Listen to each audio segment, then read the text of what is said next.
Can't quite put my finger on it, but this filter is very triggering for me. I'm back to making everything wrong with videos. It feels surprisingly good to be back. I feel very refreshed. I don't know. There's just something in the back of my mind, and I just wish I could cut it out. Oh, never mind. Discount Jeremy makes a pop culture ref. I loved you. You'll always be in my heart. Imagine getting Charlize fucking Theron onto your set and wasting her in such spectacular fashion. That's the joke. Me for the entirety of the Book of Boba Fett. Discount Jeremy makes a pop culture. Homelander and Maeve's expressions are betraying some serious conflict between them, as if neither realizes there are a dozen news outlets with cameras capturing every single frame for scrutiny. What's the sin here?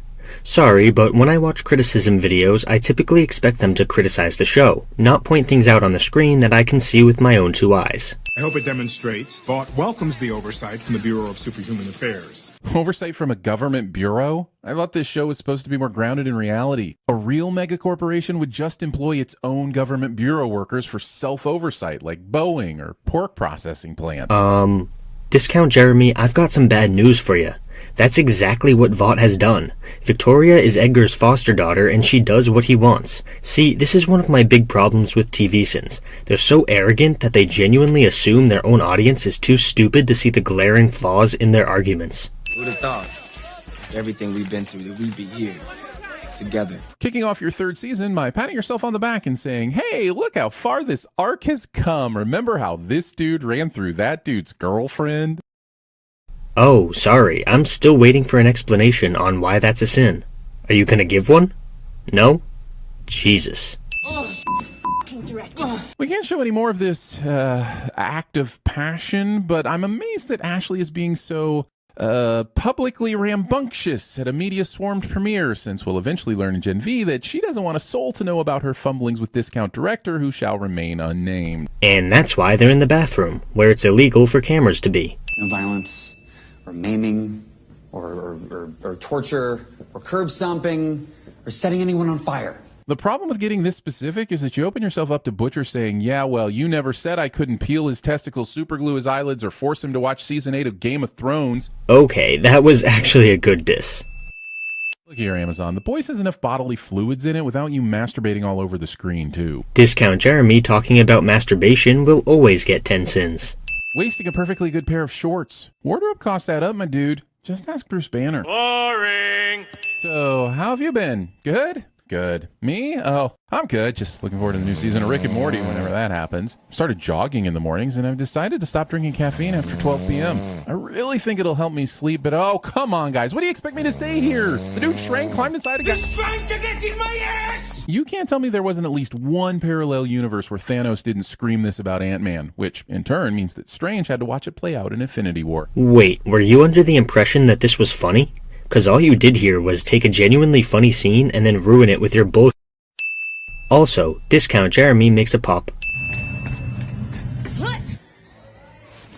Holy shit, how good is Butcher's eyesight? We're about the same age, and if I drop a quarter, I'm not finding it until inflation has devalued it beyond all usefulness. It's almost like Butcher is competent and not a rambling idiot like yourself. Sorry, was that mean? Okay, fine. It's almost like Butcher is a highly trained and experienced former SAS operative who specializes in counteracting superhuman douchebags. If this is the Federal Bureau of Superhuman Affairs, why do they have soup action figures on display? Wouldn't this be like the FBI having an Al Capone action figure? No, the Bureau's purpose isn't to annihilate soups. It's just to monitor them and keep them in check. Your analogies don't work. You love that bagel so much, you're gonna fake herpes? I could have herpes. You don't think I could have herpes? Herpes pride. Also, asking Huey to give a Mr. Heckles impression. Skip. Oh my god, so worth the herpes. It's great. Being this excited about a bagel. They don't even make my top 10 forms of bread I would choose for breakfast list. They're in New York, my guy. I understand that you live in some inbred southern town, but the bagels in New York are ridiculously good. There you go. Never guess what that is. Is it the worst game ever? Because Connect 4 can f*** off. It's pretentious horizontal Tic Tac Toe, but with more cleanup. I mean, come on. Both games basically have a 90% chance of ending in a draw, but at least Tic Tac Toe has the decency to only last a few seconds. Tic Tac Toe sounds suspiciously similar to Discount Jeremy in the bedroom. Keeping the Connect board grid perpendicular to the camera so I can't sin the inconsistent position of the counters between shots. He admits that he has no sin, and then gives the show a sin anyway. Make it make sense. You cheeky little blighter. Aha! I knew it! Might be blurry, but you can totally tell that there are 4 yellows in a line here and 3 reds in a line here. But when we cut back to the grid at the end of the game, the most we see of any color lined up in a column is 2. Gotcha. Should have stayed perpendicular, son. Wow, that's actually a good sin. You know, TVSins might actually be enjoyable if they focused on continuity errors instead of forcing cringeworthy jokes out of the show. It's very sweet of you to say, dude. Anthony Starr literally had me holding my breath in anticipation, thinking he might actually kill the deep here and now. He's so fucking good in this series, I'm now sinning the fact that he hasn't won an Oscar, Tony, or at least Employee of the Month for his performance in The Boys. While I agree that he's fantastic, you added a sin instead of removing 5. 1 dose of this temporary bee gives a soldier 24 hours of powers. Oh my, what a fascinating leap in V technology, just in time for a new chapter in everyone's respective arcs. Yes, that's how fiction works. Things happen so that the story can happen. That's not a sin. That's storytelling 101. What the hell are you smoking? Stable is it? As stable as the plot needs it to be, of course. So, in your mind, the show would be better if the elements didn't work for the plot. Or, in other words, the show would be better if the screenwriters intentionally created plot holes instead of making the fictional elements work for the story. Yeah, something tells me that Discount Jeremy dropped out of kindergarten because it was too difficult. Still ironing out the kinks. Still ironing out the kinks? Jeez, your customers must be getting tired of waiting. Discount Jeremy makes a... Should be a serious company. So should Warner Bros. Alas, some things aren't meant to be. Finally, another solid joke. Thank the YouTube gods. You and I built this place. And we did it the right way without being covered in blood and guts. Really, Victoria? Why don't you just stare right into the camera and shove the irony down our eye hole, Senator Al Gore? Oh yes, irony is bad because he said so. For reasons. All the many ironclad reasons. Because it just is. Don't ask questions, just shut up and drink the TVSins Kool-Aid. See, the kettle reaching its boiling point is a metaphor for Butcher reaching his boiling point, too. I love the irony of Discount Jeremy using such a condescending tone to explain something when he himself is incapable of understanding the simplest aspects of storytelling. Which is why the board wants to make you co-captain of the 7. Stealing the co-chief resident plot point from Scrubs. Do you really think that Scrubs has a monopoly on conflicts born out of a dichotomy of power? Come on, man, think. Just because you don't use your brain doesn't mean you don't have one.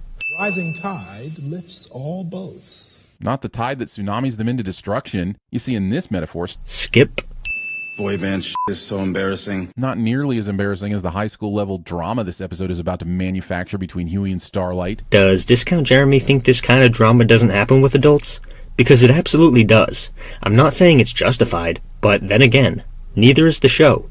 These characters are all flawed, and this conflict is one example of that. No one even bats an eye when a man climbs the ladder. Starlight would be excellent at patriarchy sins. So, Starlight criticizing the patriarchy is a sin. Man, that tells me everything I need to know about Discount Jeremy's values.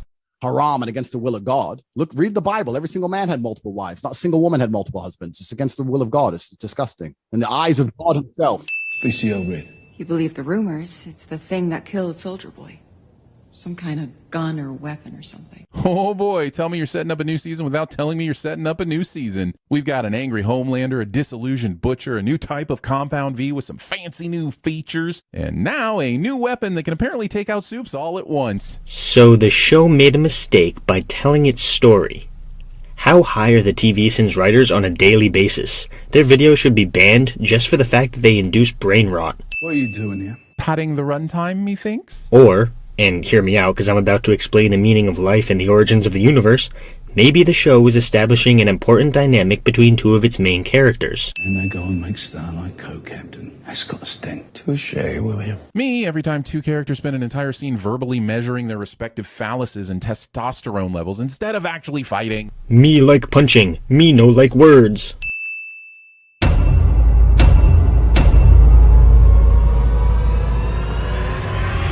It's not so much that I want to kill her.